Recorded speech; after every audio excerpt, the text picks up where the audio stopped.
Hello guys, welcome once more to the channel. So today I took out the Royal Enfield for another ride. It's been a couple of days. I just had it sitting under its cover, and what a joy it was. As it turned out, I started first with checking out the toolkit that comes with the bike.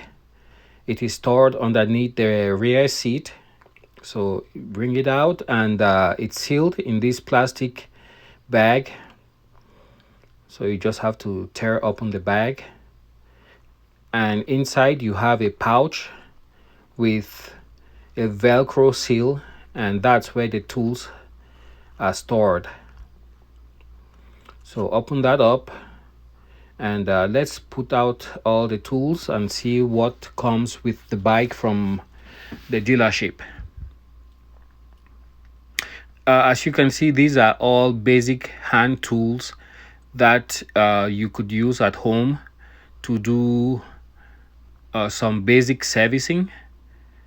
Probably take off the tire to replace a tube, do a patch, or I don't know, whatever minor thing. Maybe if you have to adjust the handlebar, you would find the tool right here in this toolkit.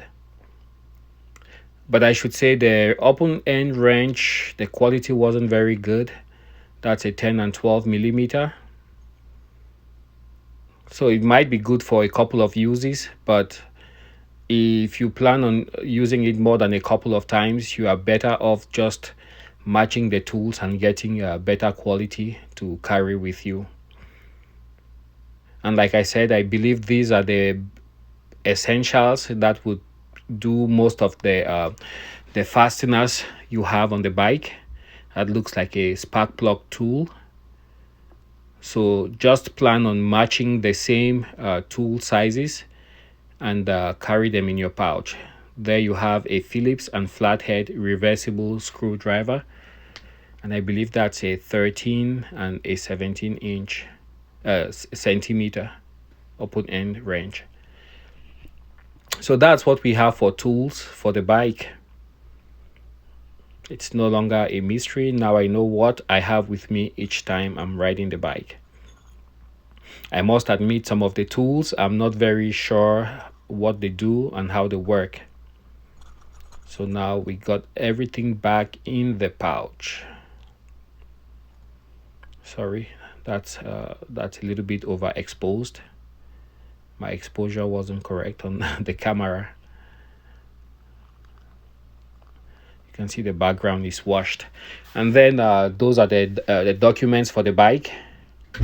I saw in one other video somebody was pointing out that below the rear seat it gets wet, so be careful where you store your documents. I prefer to put it with the tools, that way it's above the rear fender.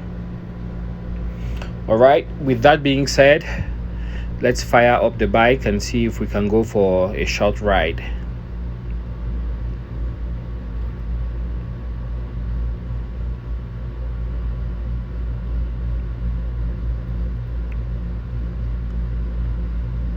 I'm really impressed with the build quality. The steering, the handlebar, everything feels so smooth. So the bike is very well thought out and very well balanced.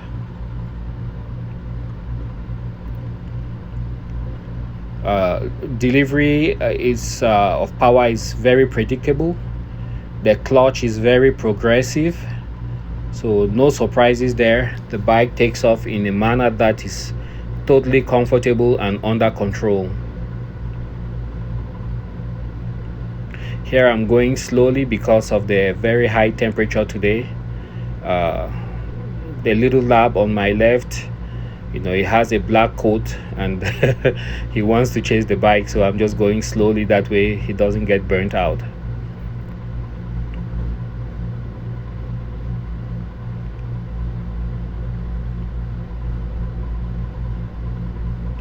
Once again, any irregularities on the road or bigger rocks, just get absorbed by the suspension on this bike. It's almost like I'm riding on a smooth surface.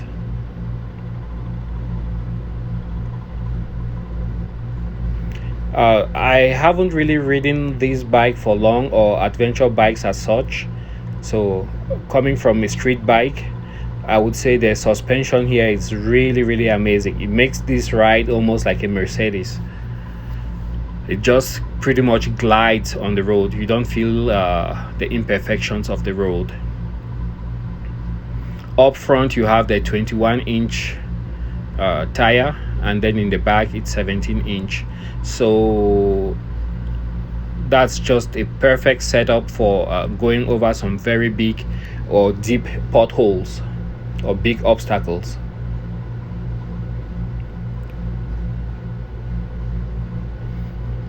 Also, the rake of the front suspension system is such that, going on rides, it's very comfortable. When you do a turn, the bike slowly it actually helps you to get back to the center line. So here I'm just taking it slowly. I am still within the braking mileage. Braking should occur, I believe, the first service should be at about 300 miles, and then every 3,000 miles. The engine, of course, is 411 cc's, designed new from the ground up by Royal Enfield. It first hit the market in 2016 as a BS3 compliant bike in India, and elsewhere they actually had fuel injection. BS3 would be Bharat Stage 3, which mirrors Euro 3 emission requirements. Right now in India there are at stage 6 BS6, which is a reflection of Euro 6 emissions compliance.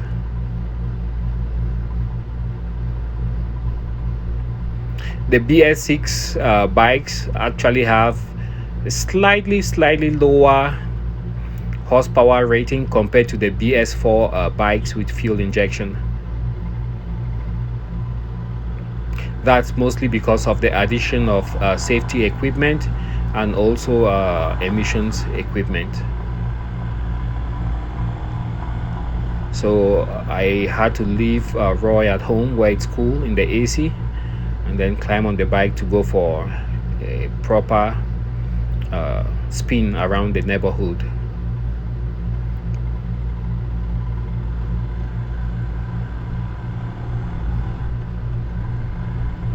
Acceleration is very smooth, as you can see. The bike has very good pickup. I am still learning how to quick shift, so if you look to the left, you will notice I'm still using my clutch to shift through the gears.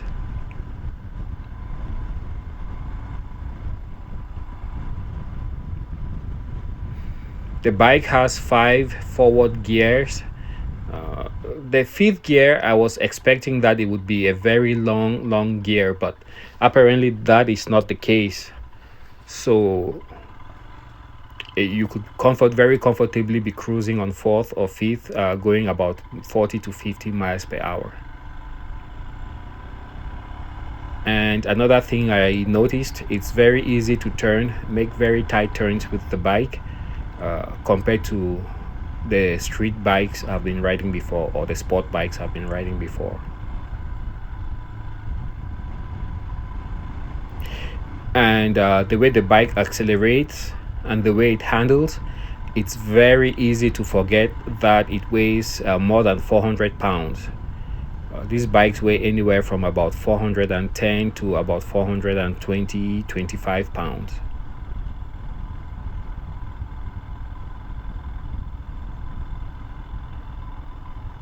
So the weight distribution makes it such that the handling is very crisp.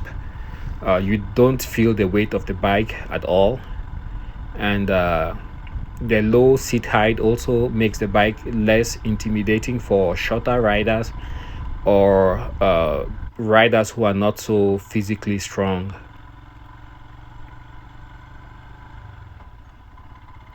So here I turn on this county road.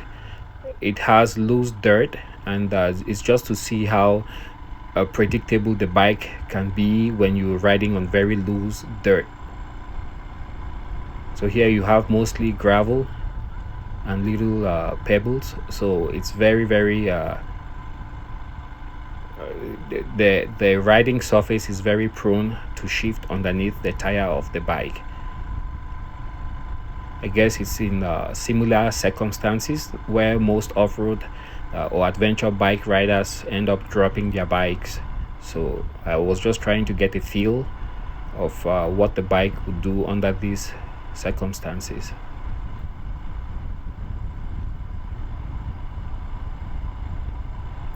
If you plan on getting this bike, remember it has an ABS system, dual channel, so you have one for the front and one for the rear. On the 2020 bikes, or maybe for the US 2021 bikes, you would still have two channel ABS, but this time the ABS would be switchable, so you can turn it off. But remember, if you turn it off, it's only the front channel, the front, that will be turned off. The rear will still be active.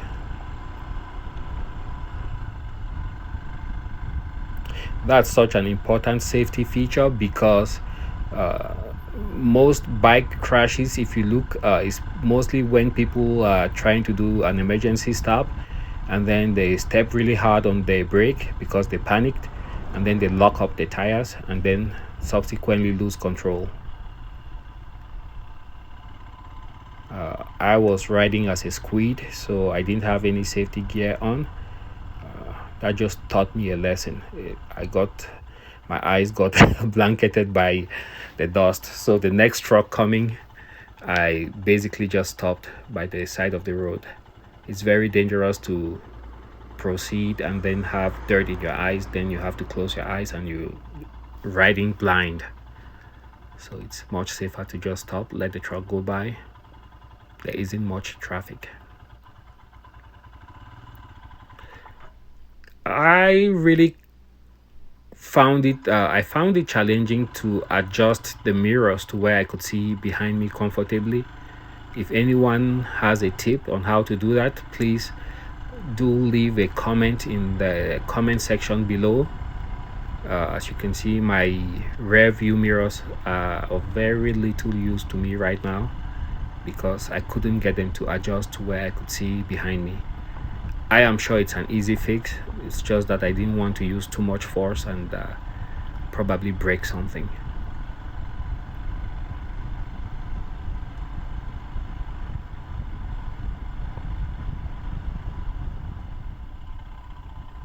So the bike is very easy to ride in these conditions. It's very confidence inspiring because the seat is so low, so you can easily reach the ground flat-footed. I would imagine, especially if you have some luggage in the back or you're riding two up, since the suspension is so compliant, you would easily compress it to the point where both your feet will be on the ground and flat. If you're anywhere from about, I would say 5 feet, 5 foot, maybe 6 inches and above, and if you're wearing riding boots. So as vehicles travel on these county roads, they push the gravel off where the tires are, and these loose gravel gather on the sides of the road, which is where I was riding, and that loose gravel can easily make you dump your bike. So to be safe, try to be on the more solid sections of the road, which would be where the tires of the vehicles and the trucks would be. So just follow the roads.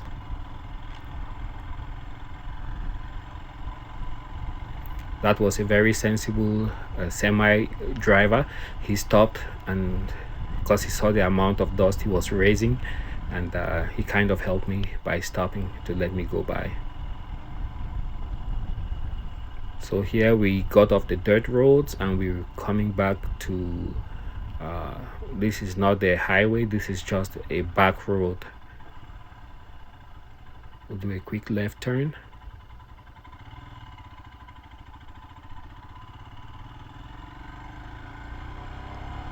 So if you're riding this, is this type of riding a mix of dirt roads, paved roads, riding at a slow leisurely speed, then the Royal Enfield Himalayan might be just the perfect adventure bike for you.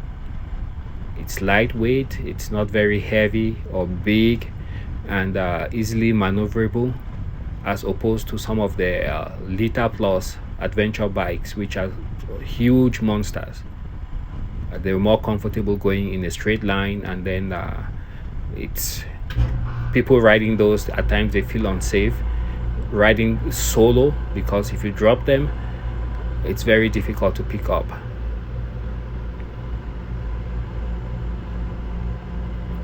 I did feel a little bit of the heat coming from the engine towards the end of the ride.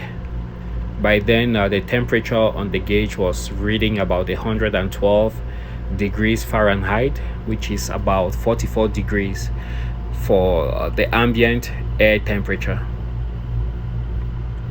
I don't think that would be a factor when you're going on a long trip, because once you're going about 45 miles an hour, just the cooling effect of the air going by should keep you comfortable enough.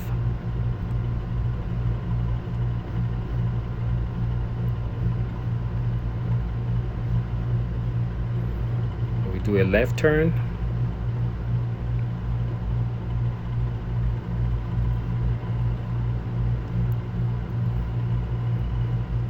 Yeah, the bike is such fun. I can't wait to go on a few longer rides. So far I'm just trying, to get used to the controls and have a feel for what the bike would do in certain circumstances.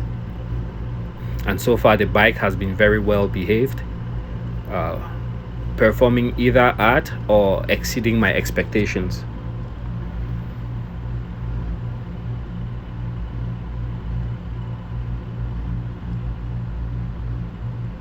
And so here we come to the conclusion of today's ride.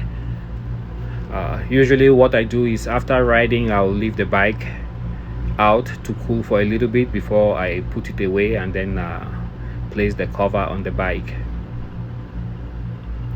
One thing I need to point out, I like especially the side stand. It has a little notch on there, like an add-on, so when you go to drop the side stand, it's very easy to do it with one foot without stressing. As you can see, the temperature is very hot.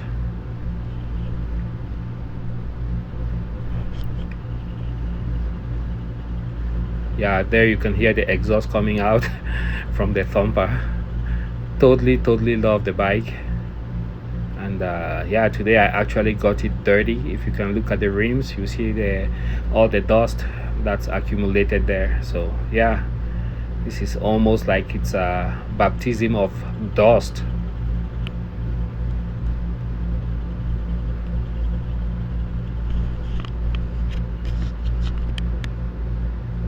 So thank you for coming on this journey with me. So far I have about about 8 to 10 miles on the bike, and I'm loving it so much so far. See you guys on the next one, and if you haven't subscribed yet, subscribe and like if you found the video useful or entertaining. Bye for now.